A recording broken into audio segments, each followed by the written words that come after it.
Good evening అండి అందరికీ. Trailer చాలా బాగుంది తమ్ముడు.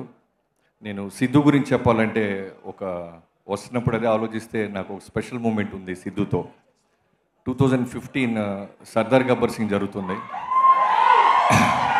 సో దేవిశ్రీ ప్రసాద్ గారి దగ్గరికి ఆడియో కోసం వెళ్ళి ఒక ట్యూన్ ఏదో చేసుకొని తోబా ట్యూను వస్తూ ఉన్నా. కూర్చొని ఉంటే నా పక్కన ఉన్న వాళ్ళందరూ ఇంగ్లీష్ మ్యాగజైన్స్ అవుతున్నారు. సో మనం కూడా బిల్డప్గా చదవకపోతే మనకు రాదనుకుంటారని పేజీలు ఎలా తిప్పుతుంటే ఒక కాలంలో సిద్ధు ఫోటో చూసా 2015.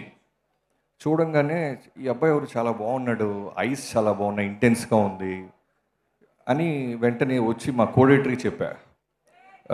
సార్ ఈ అబ్బాయి ఎవరో చూడండి ఒకసారి, చాలా బాగున్నాడు, మనం ఒకసారి పిలిపించండి ఆఫీస్కి అన్నాను. సో వెళ్ళి ఫైనల్గా 2015 మా ఆఫీస్కి వచ్చాడు సిద్ధు. నీకు గుర్తుండి ఉంటుంది, ఫిల్మ్ నగర్. రాగానే తను ఏమనుకున్నాడంటే సర్దార్ గబ్బర్ సింగ్ సినిమాలో కళ్యాణ్ గారితో పాటు ఏదో ఒక ఇంపార్టెంట్ క్యారెక్టర్ ఏదన్నా ఉంటుంది అనుకొని వచ్చాడు. కాకపోతే నాకు అంటే ఒక బాబాజీలాగో గురూజీలాగో ఫార్చ్యూన్ నాకు తెలియదు, కానీ కొంతమంది చూస్తే అనిపిస్తుంది వీడు షైన్ అవుతాడురా, ఒక పీరియడ్ మొత్తం వెళ్తాడురా అని అలా అనిపించింది సిద్ధు. ఆ రోజు సిద్ధు రంగని చెప్పా, నిన్ను వేషం కోసం పిలిపిలేదు తమ్ముడు, నువ్వు ఖచ్చితంగా ఓ పెద్ద హీరో అవుతావని 2015 పెట్టా సిద్ధు హీరో అని.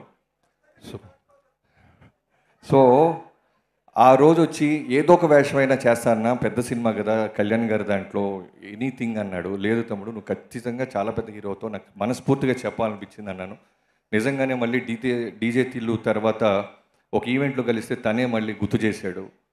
జనరల్గా మర్చిపోతున్నట్టు యాక్ట్ చేస్తాం మనం అలాంటి చిన్న ఇన్సిడెంట్స్, కానీ గుర్తుపెట్టుకొని నాకు గుర్తు చేసిన సిద్ధుకి నిజంగా నీ ఎనర్జీ అందరూ అంటున్నట్టు మైండ్ బ్లోయింగ్. అంటే ఇంట్లో నా కూతురు కూడా ఫుడ్ తినాలన్నా, మా మరదల చిన్న పాప డ్యాన్స్ చేయాలన్నా నీ పాటలే, డీజే తిల్లు. సో అంటే పార్ట్ 1 తర్వాత పార్ట్ 2 రావటం అంటే నిజంగానే కత్తి మీద సాము, దాని ఎక్స్పెక్టేషన్స్ అలా ఉంటాయి.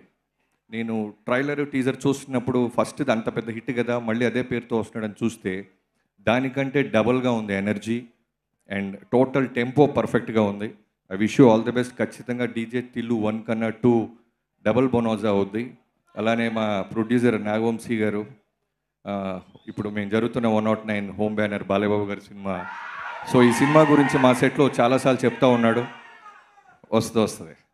So I wish you all the best. మిగతా వాళ్ళందరికీ, డైరెక్టర్ మల్లి గారికి, మ్యూజిక్ డైరెక్టర్ గారికి, రామ్ మిరియాల గారికి, మీ వాయిస్కి చాలా పెద్ద ఫ్యాన్ రామ్ మిరియాల గారు నేను. అలానే లిరిక్స్ రాసిన కాశర్ల శ్యామ్ గారికి, అందరికీ పేరు పేరున ఈ సినిమా యూనిట్ అందరికీ all the best and thank you so much. Thank you Bobby గారు, thank you so much. And yes